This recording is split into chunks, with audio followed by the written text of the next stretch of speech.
1, 2, 3. Keep it going now.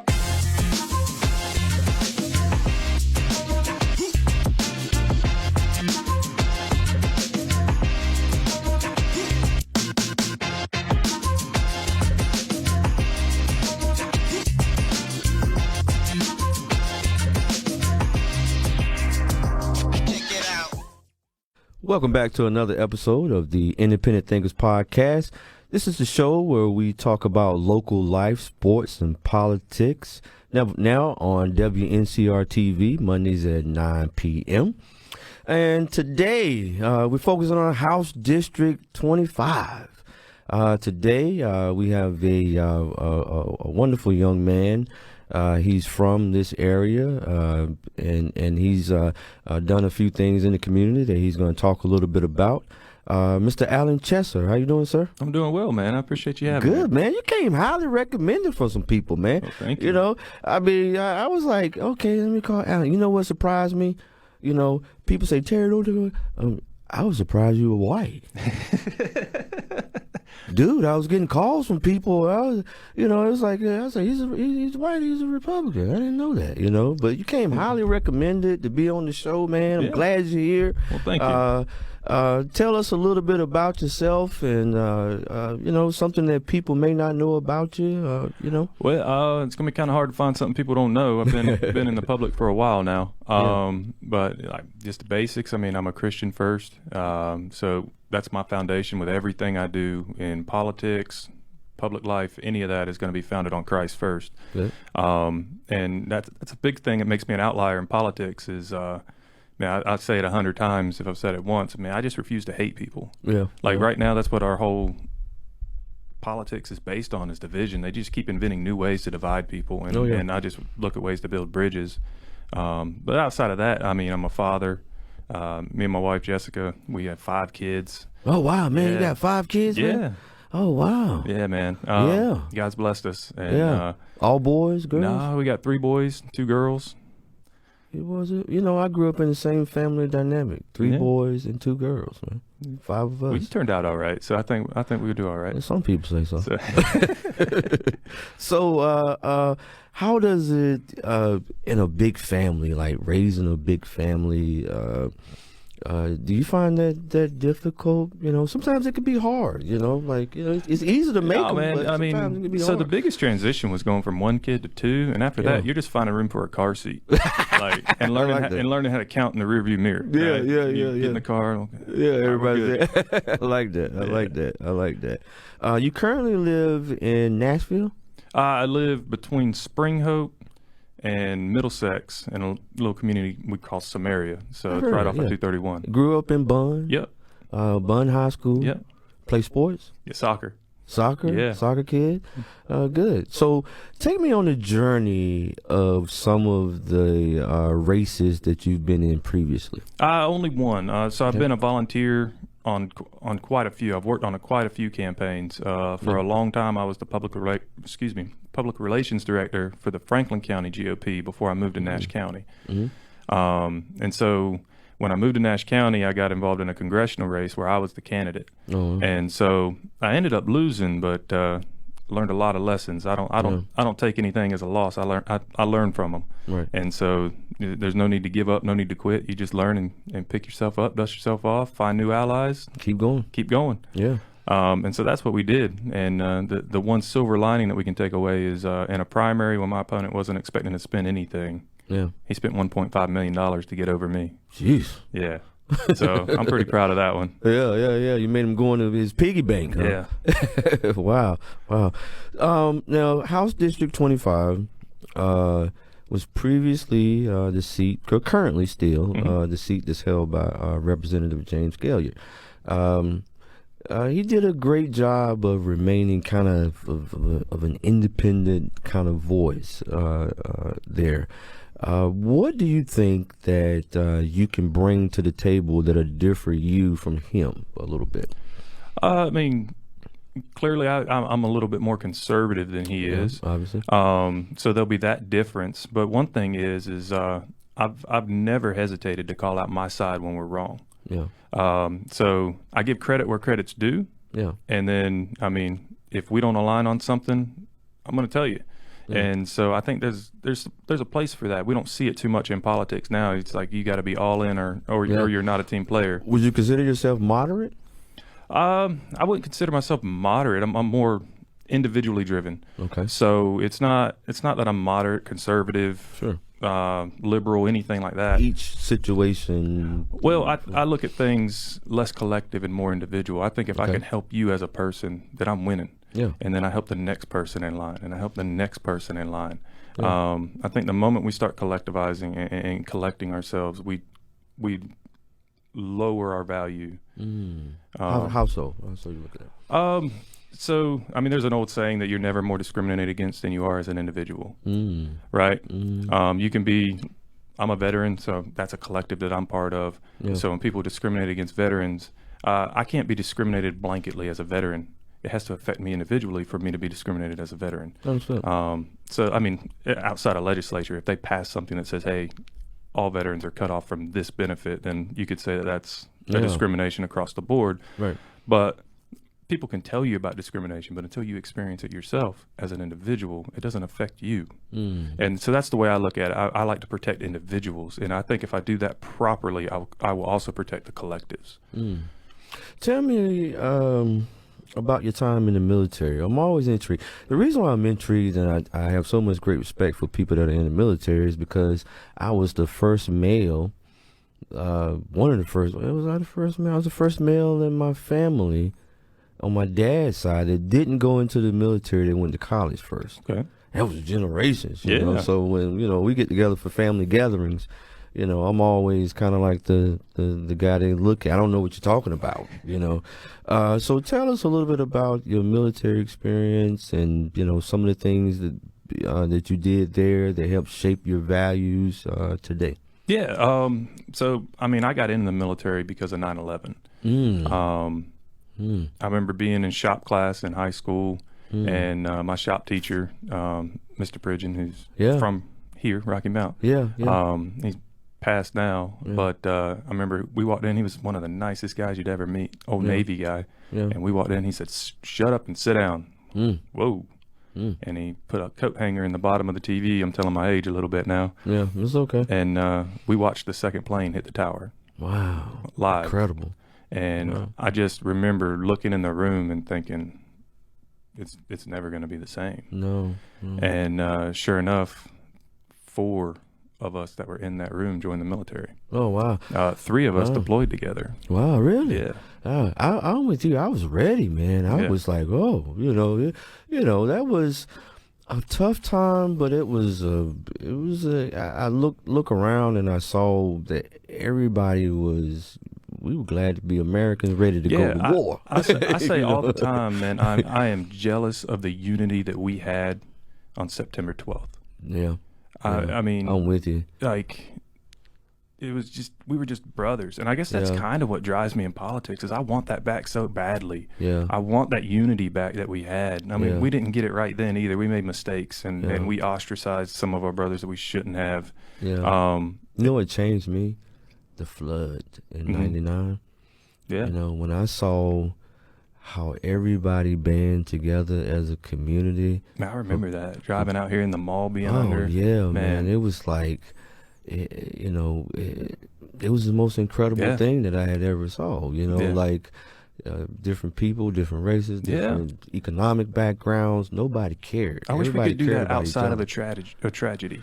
Yeah, I know. Well, Yeah. So what motivated you to run for House District 25? Man, I think right now we need the voice for individual liberties. I think, COVID taught us one thing, and that is that we can't stay here. We can't stay at a point where the government tells you whether or not you can go to work. Yeah. We can't stay at a point where the government tells you, as a parent, I've got 5 kids, and they're going to say, this is what the school's going to teach your kids, and you can't stop us. Yeah. I believe in school choice, which is where the parents choose how to educate the child. Yeah. The parents should have direct influence over what their children are being taught.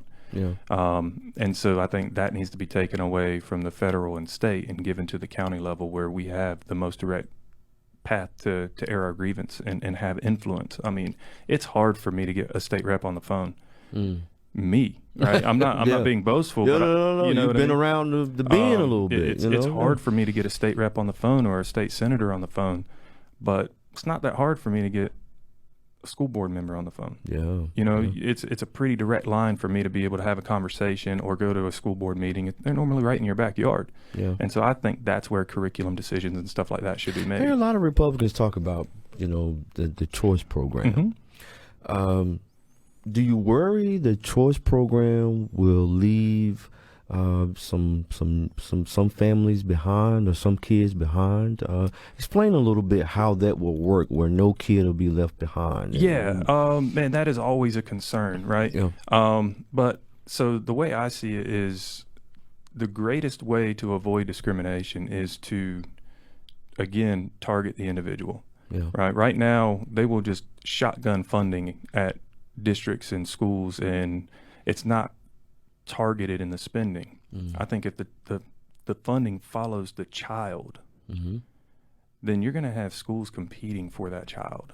And so the greatest concern people have with school choice is, well, what happens to the underserved schools when kids with means and parents with means just evacuate their children from that school? Well, then that school's left with less funding, and those kids are on an island. Dilapidated learning experiences. Yeah, and it usually happen in it can happen a lot in the black communities. And so I think what we already have is a funding system in place where we can have funding set aside for underserved schools. Okay. And at that point, instead of shotgun approach, we can specifically target those schools. Okay. And incentivize.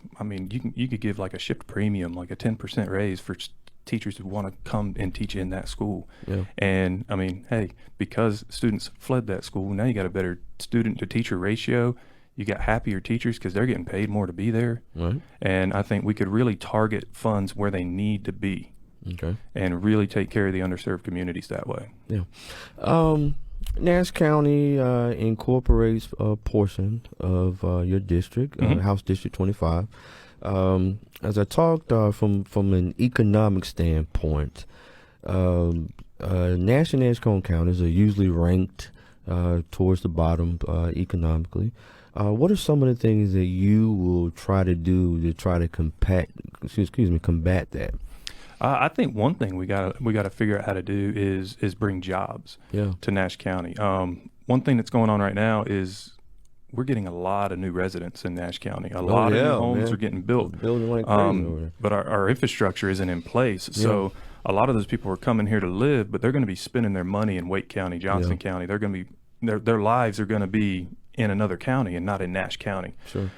So we've got to be doing something now to get the infrastructure in place to have jobs available for these people.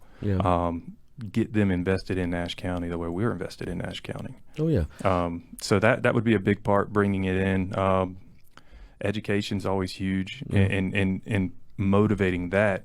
But if we can make all the workers in the world, if we don't have jobs for them, they still have to leave the county to find a job. Oh yes. So I think we have the potential to be a powerhouse within the state with the 64, 264, 95 corridor. Yeah. In the center of it all. Yeah, absolutely. So.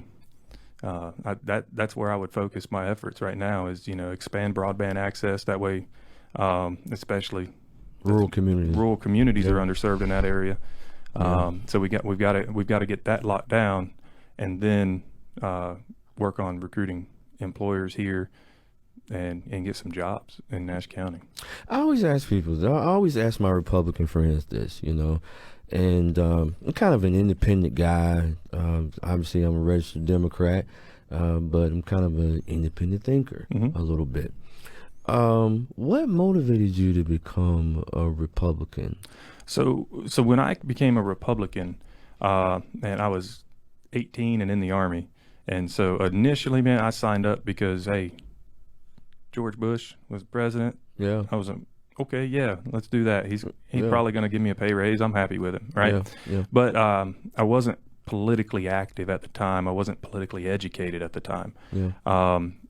As I began to educate myself about the parties, the one thing that stood out to me, when we sat down, I never asked you if you were a Democrat or Republican. No, we just talked. It just doesn't matter, right? Right. But the reason me personally, I cannot be a Democrat is as long as abortion is in their platform, I can't do that. It's just a personal decision. I've got tons of friends that are Republicans. I got tons of friends that are Democrats. Yeah.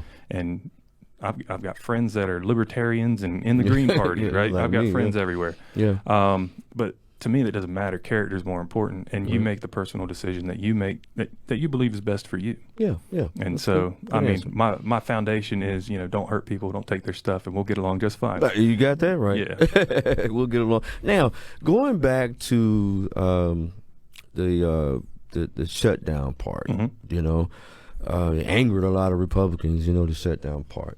But COVID was real in some communities. Yeah, absolutely. And, parents were on high alert to protect their kids, and, people that everybody was that I knew that was about opening up until they got COVID or experienced somebody else getting COVID. It kind of changed their viewpoint a little bit about it.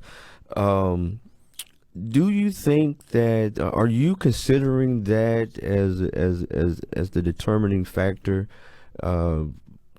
when dealing with the shutdown? It played a huge role in it, No, so for me, my position on the shutdown is multifaceted, and this is a great way to kind of like draw a difference between me and anybody else you're ever gonna see running against me. Is I believe that multiple things can be true at the same time. Okay. Man, look, I firmly believe that COVID is a real thing, really wreaks havoc on people. You can think what you want about the vaccine, and that's fine too. You're an individual. You're free to do that. But where I stand on the shutdown is the government doesn't have the authority to do that.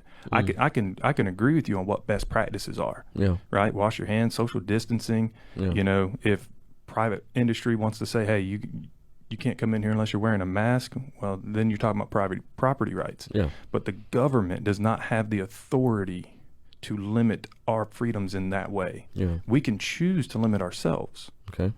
And it's perfectly fine. But what I'm afraid of is government moving into an area where it doesn't have power, because government does not return the power it takes during crisis. Yeah. They always keep it. I don't know. I mean, we have like 64 states of emergency that are still active. Some go all the way back to Clinton. Yeah. So what you're saying is that if you start this, then later on down the line, it could lead to more restrictions. Fear is a powerful motivator. Yeah. Kind of like voter ID. How people feel about, how the black community feels about voter ID. Yeah, I don't discredit that at all. It's a start to this, and it could lead to other things. Yeah, they fear disenfranchisement. Yeah, absolutely. Yeah. Now, what do you love most about this area? You've done a lot of things. You got kids. I know you participate in different things. I saw that you started a nonprofit, was the president of a local nonprofit, which is good. You're out in the community talking to people. What do you love most about, this area, that motivated you to run? Man, so what I've seen specifically here, which has jumped out at me in the past like 2 years for me and my family went through a tough loss a couple of years ago. It'll be 2 years ago in April. Yeah. And man, what I've seen is just the heart of people in the community, man. You hear about it all the time, and you're like, man, there's good people in that community. They love their neighbors and stuff like that. But you feel it here. Yeah. It's just a different feeling. Sometimes the differences are overblown. Yeah. You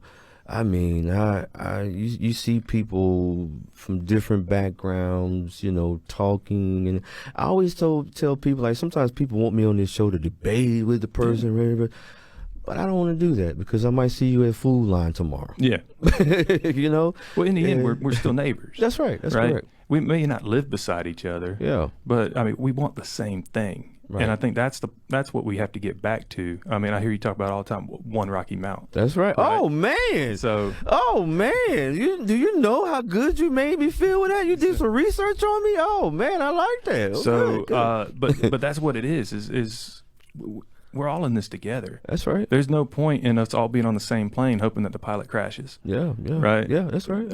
So we we're all in it together. So I want you to succeed just as much as I want to succeed. Yeah. And so my goal is to help you out as far as I can help you. Yeah. You're talking to a predominantly African American viewing audience currently now with WNCR. What are some of the things that, without, I don't want to focus on color, but color is important. I want to have the conversation to, so we can, drop barriers and things. What are some of the things that you feel like can benefit the viewing audience of the African American community? Some of the things that you think you can bring to the table to benefit some of those rural communities over in Nash County, some of those struggling African American farmers and people that live in small towns that are economically deprived. What do you think you can? How do you think you can help them? Well, I think a big part of it is one, driving jobs here, right? Yeah. And that doesn't come in the form of handouts or anything, but just making employers aware of the opportunity, right, to be here. Yeah. And getting people involved in something. Yeah. A big thing that I see, I used to be a police officer in the inner city in Raleigh. Oh wow! Yeah, really? Yeah. And we got to talk about it. Southeast Raleigh. Go ahead. And so so a big thing that I saw there. I saw this in the veteran community as well. So it was a big parallel. Yeah. Is we're never more self-destructive as a people than when we lack purpose. And so we really have to get back into instilling purpose in people and giving them opportunities to succeed and fail. Yeah. So often we try to protect people from failure so much that we never give them the option to succeed or the opportunity to. Yeah. And so we really have to start empowering our youth to take these chances and to grow. Yeah. And to see, Javaris Walker. And, Jay Kelly. Most people know him as Jay mine. Kelly. Yeah. And so, he's got a program that does yeoman's work in that area, where he brings in people as examples to say, hey, you can do this too. Yeah. And I think that's great, but we've really got to start giving the youth a better focus. Yeah. Because they're going to become one or the other, right? They're either going to become unmotivated and feel like they're stuck, or they're going to lock in and see that they've got potential. Yeah. And the goal is to get them to see that before they're already locked in. Yeah. All too often we figure that out too late. You're part of that crew of young millennials in their mid to late 30s that are, they're not asking for the key. They're kicking down the door. Yeah. And they're coming through and, they're friends and they're Democrats and Republicans and they eat dinner together and they talk and they laugh about their differences and they walk away and they shake hands and they call each other on the phone and they're still friends. Absolutely. If I've got to ask somebody else's permission to do right by you, then we're doing it wrong. Yeah. Yeah. So, what do you hope, would be your biggest accomplishment if you I know it's one thing that you want to accomplish when you get in the seat. There's always one thing that you want to see happen. What is that one thing for you? I want to see unity. Yeah. I want to see less division than we currently have. Yeah. And so how would you go about that? Like I asked Bronson last week, how would you go about achieving that? How would you go about that? And I don't mean to come with some philosophical answer. It's going to take 15 minutes. I think it's simple. Just basic common sense stuff. I think it's simple, man. I think it's being available. Yeah. And making yourself known and having these conversations. Yeah. People respect authenticity. Correct. So stop being fake. Yeah. It's that simple. Just be you. Yeah. And just, if I say something you disagree with, I would expect you to tell me. Yeah. Right? Yeah. And be cordial about it. Don't throw stuff at me when I'm walking down the street. Yeah. But, don't hate me. Yeah. But just be willing to take the extra time to have the conversation. Yeah. Stop pretending your time's more valuable than other people's. Yeah. Yeah. Do you prescribe to the I describe the Republican Party in two parts, the Ronald Reagan fraction of the Republican Party, or Mitt Romney, the kind of more moderate, wing, and the far right wing of the party. Where do you lie within that? You think? I I would definitely not say far right, but Yeah. I mean, I'm kind of a broad spectrum. Like I Yeah. said, if some people in the Republican Party would say I'm more libertarian than Republican, and some people, Mm-hmm. outside say that, I'm way too far right. Yeah. So, I mean, I guess it all depends on the individual issue. Yeah. But like I said, everything that I'm going to be doing is founded on the principles of limited government Yeah. and the biblical principle of loving my neighbor, Yeah. right? Yeah. That if we can't start there, I don't know where to start. Yeah. Why should people in House District, they live in the district, House District 25, why should they vote for you? Everybody seems to think that there needs to be a change, and I've been fighting for change for 10 years inside the Republican Party. Yeah. And so when they get it right, I'd say so. When they get it wrong, I say so. Yeah. So if what you want is change, and then we need to send a warrior up there, and I've been that for 10 years. And so I'm not telling people, hey, if you elect me, this is what I'll start doing. Yeah. I'm asking you, put me in the room so I can keep doing what I've been doing for the last 10 years. Good point. Good point. The schools, getting back to the schools subject a little bit.